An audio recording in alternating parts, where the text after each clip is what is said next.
घोड़े पर बैठकर दूल्हा आया, प्रेम जल से चरण पखारा गया, और जब उसके पश्चात अहमता और ममता का त्याग हो गया, कन्यादान हो गया, तो उसके बाद वर और कन्या दोनों की गांठ बांधी गई और भावरी पड़ने लगी।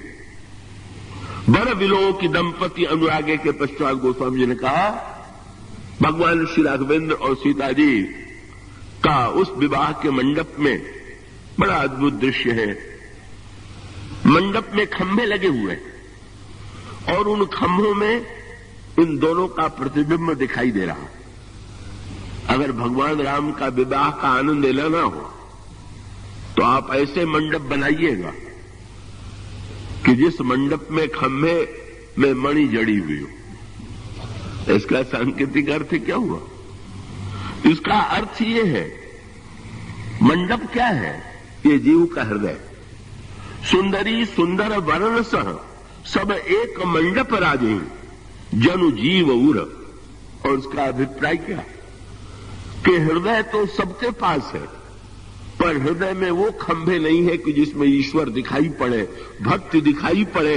ये इसका अर्थ। ऐसा मंडप का खंभा, हृदय में 4 खंभे बनाइए, मन बुद्धि चित्त अहंकार के 4 खंभे, और बीच में का ब्रह्म और आत्मा के एकत्व का, ये विवाह का दार्शनिक तत्व है, लेने का समय नहीं है, पर इसका अभिप्राय यह है कि ऐसा दिव्य मणिमय मंडप है और उसमें भावरी पड़ रही है। भावरी पड़ने के पश्चात बड़ा सुंदर दृश्य है। श्री सीता जी आगे आगे जा रही हैं, पीछे पीछे भगवान राम में, और बीच में गांठ लगी हुई है। भक्तों ने पता लगाया कि यहां पर गांठ की क्या आवश्यकता, तो भक्तों ने बहुत बढ़िया बात कही। क्या कि भाई संसार में तो पहले विवाह जब होता है तो गांठ बांधी जाती है, और जो विवाह की विधि पूरी होती है वो गांठ बांध के होती है, पर बाद में तो गांठ खोल दी जाती है। इसका अभिप्राय क्या कि विवाह पहले तो गठबंधन का ही नाम, 2 व्यक्तियों में एक दूसरे को बांध दिया गया तो गठबंधन हो गया। लेकिन याद रखिए, फिर बांधने के बाद खोल क्यों देते? बोले भाई जब तक विधि का गठबंधन है तब तक गठबंधन की आवश्यकता है, पर जब प्रेम का बंधन बन गया तो अब गठबंधन की आवश्यकता नहीं है, अब गांठ की आवश्यकता नहीं रहेगी। नहीं तो जीवन भर वर और कन्या जब घूमे जब चले तो हमेशा ही जो है दोनों का कपड़ा कस के बांध दिया जाए। इसलिए गोस्वामी जी ने बहुत बढ़िया कहा, 3 बातें उन्होंने कही। डहके ते डहकाई वो, हाँ, किसी को ठगने की अपेक्षा ठगे जाना अच्छा है। डहके ते डहकाई वो, और भली जीत ते हार, और बड़ी प्रीति गठबंधते तुलसी की न विचार। गठबंधन की अपेक्षा प्रेम बड़ा। पहले बांधा गया और बांधने के बाद छोड़ दिया गया। बोले अब वस्त्र के बंधन की आवश्यकता नहीं है, बाहरी बंधन की आवश्यकता नहीं है, अब तो प्रेम का बंधन ही दोनों को बांधे हुए। तो यहां पर श्री राम में तो कोई गठबंधन की आवश्यकता है नहीं, पर भक्तों ने कहा नहीं आवश्यक। क्यों? आपने, मैं नहीं जानता है प्रथा है कि नहीं, शायद यहां भी होगी, कि कई लोग जब बड़े भुलक्कड़ स्वभाव के होते हैं तो उनको याद दिलाने के लिए कपड़े में उनके गांठ बांध दी जाती है कि इस गांठ को देखिएगा तो याद आ जाएगी। तो भक्तों ने पता चलाया कि ईश्वर जो है बड़ा भुलक्कड़। गोस्वामी जी ने यह वर्णन किया कि ईश्वर भूलने वाला है। अगर ईश्वर न भूले तो बड़े संकट में पड़ जाए। एक व्यक्ति अपने परिवार की दशा देख करके इतने दुख का अनुभव करता है, और ये अनगिनत व्यक्ति जो जो कर रहे हैं और जो जो सोच रहे हैं, कहीं ईश्वर सबका ध्यान करने लगे तो उसकी तो यानी क्या दशा हो जाएगी। तो लेकिन उसको भी तो याद दिलाने की आवश्यकता है। तो याद दिलाने वाला कौन है? मेरे पत्रिका में तो गोस्वामी जी ने श्री किशोरी जी के चरण पकड़ लिए और चरण पकड़ करके कहा, कबहू को सुधि द्याई भी मेरी मां तू जानकी। मां आप मेरी याद दिला दीजिएगा। क्यों? बानी विसारणशील है मानद अमान की। बड़े बोलने वाले। मानो संकेत क्या? भक्ति देवी आगे आगे चल रही है, श्री राम पीछे पीछे हैं और दोनों की गांठ बंधी हुई है। जब उस गांठ को ईश्वर देखता है तो उसको याद आ जाता है कि भक्ति देवी जिसको चाहती है, जिस पर कृपा करती है, उसकी याद मुझे भी रखना है।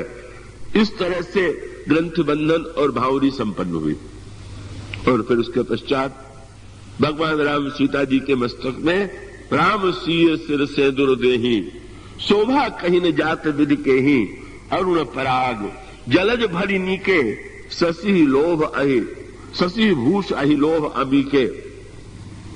भगवान राम जब सिंदूर चढ़ाने लगे तो गोस्वामी जी ने कहा कि जैसे सांप जो है चंद्रमा को आभूषित कर रहा। पढ़ने वाले थोड़ा समझ जाते। बोले भगवान पहली बार तो सीता जी के मस्तक को छू रहे हैं और भगवान राम की भुजा को बना देना, भगवान श्री राम की भुजा को सर्प कहना, ये तो गोस्वामी जी का न्याय है। कम से कम इस समय तो कोई कोमल उपमा देनी चाहिए। श्री राम की भुजाएं सांप है, पर उसका अर्थ क्या हुआ? बहुत बढ़िया अर्थ। सांप है काल का प्रतीक, और ये सिंदूर दिया जाता है वो सौभाग्य का चिन्ह है। सिंदूर देना माने सौभाग्य का चिन्ह। और गोस्वामी जी कहते क्या है कि भाई अखंड सौभाग्य रहे, इसका उत्तर क्या है? गोस्वामी जी ने कहा जहां काल का प्रतीक सर्प ही स्वयं सौभाग्य का चिन्ह दे रहा है, वहां तो अखंड सौभाग्य हो ही गया। गोस्वामी जी का अभिप्राय यह है, पर गोस्वामी जी से पूछा गया तो उन्होंने बड़ी अनोखी बात की। पहले तो कहा राम सिंह सिर सिंदूर देही, और फिर ये कह दिया कि अरुण पराग जलज भरी नीके शशि लोभ अभिभूष अमी। भगवान राम ने सीता जी को दिया कि लिया? गोस्वामी जी ने पहले तो दिया शब्द का प्रयोग किया और बाद में लिया था। ये तो बहुत बढ़िया बात है। भगवान राम सीता के संदर्भ में ही नहीं, संसार में जो अगर कोई अपनी पत्नी को आशीर्वाद दे, पति, तो देता है कि लेता है? पत्नी ने पति को प्रणाम किया और पत्नी से प्रसन्न होकर के पति ने आशीर्वाद दिया, अखंड सौभाग्यवती हो, तो आशीर्वाद तो उसने अपने को ही दिया कि हम सदा जीवित रहे। वस्तुतः उसने दे करके भी स्वयं अपने लिए ही पाया। मानो किसने दिया और किसने पाया? भगवान राम ने दिया, सीता जी ने पाया, कि सीता जी ने दिया, श्री राम ने पाया? गोस्वामी जी तो बड़ी अनोखी उत्प्रेक्षा करते। उन्होंने कहा कि सर्प को अमृत की आवश्यकता थी और चंद्रमा को अरुण पराग की आवश्यकता थी। सर्प ने अमृत नहीं देखा था और चंद्रमा ने कभी कमल का पराग नहीं देखा था, क्योंकि जब रात्रि को चंद्रमा निकला तो कमल मुद गए, तो कमल का पराग बेचारे चंद्रमा को कभी मिला नहीं था। गोस्वामी जी ने कहा सीता जी का मुख चंद्र है, भगवान राम की भुजा सर्प है, और अमृत के लोभ से जब सर्प चंद्रमा के पास चला तो कहा भेंट में ऐसी वस्तु लेकर के चले जो इससे पहले न मिली हो। ये पराग सिंदूर क्या है? बोले अनुराग का सिंदूर है। आज तक ये दिव्य अनुराग का जो सिंदूर भगवान श्री सीता जी को अर्पित कर रहे हैं, उससे पहले कभी उनके प्रति अर्पित नहीं किया गया था। और इस तरह से सिंदूर दान की विधि संपन्न होती है और फिर चारों भाइयों का विवाह संपन्न होता है। और गोस्वामी जी कहते हैं मुदित अवध पति सकल सुत बधुन समेत निहारी जनु पाए महिपाल मणि क्रियन सहित फलचारी। उसका व्यवहारिक अर्थ यह है। तात्विक अर्थ तो यह है कि चारों अवस्थाओं का चारों स्वामियों से मिलन हुआ, और व्यवहारिक अर्थ यह है कि ये चारों राजकुमार चारों फल हैं और चारों राजकुमारियां उनकी क्रिया है, इनका मिलन हो रहा है। अर्थ शत्रुघ्न है, धर्म भरत है, लक्ष्मण जी काम है और मोक्ष श्री राम। जीवन में चारों की आवश्यकता है। अर्थ धर्म काम मोक्ष, अगर चारों में से कोई समाज में कम हो तो समाज पूर्ण नहीं। लेकिन क्रम का जरा ध्यान रखिएगा। इसमें बड़े छोटे भाई का ध्यान रखना चाहिए। क्या? सबसे बड़े श्री राम, उनके बाद भरत, उनके बाद लक्ष्मण और उनके बाद शत्रुघ्न। इसका अर्थ क्या? मोक्ष सबसे बड़ा भाई, धर्म उसका छोटा भाई, काम उसका छोटा भाई और अर्थ सबसे छोटा भाई। आज के युग में तो अर्थ ही बड़ा भाई हो गया है और अर्थ और काम को छोड़ करके धर्म और मोक्ष के भाइयों को निकाल दिया गया। इसका अर्थ ये हुआ कि भाई अर्थ का भाई शत्रुघ्न जी की विशेषता ये है कि वो सबकी सेवा करते हैं। सबसे छोटे हैं तो सबकी सेवा करते हैं। लक्ष्मण जी की भी, शत्रुघ्न जी की भी, तो भरत जी की भी, श्री राम की भी। पर विशेषता यह है कि अपने आप को सबसे छोटा भाई बनाए हुए हैं। और इसका अर्थ यह है कि अर्थ की सार्थकता तभी है। और वो चलते किसके पीछे? दो जोड़ी बना दी गई, राम और लक्ष्मण की जोड़ी और भरत शत्रुघ्न की जोड़ी। इसका अर्थ है काम को चाहिए कि वो मोक्ष के पीछे चले। लक्ष्मण जी काम है और मोक्ष के पीछे चले।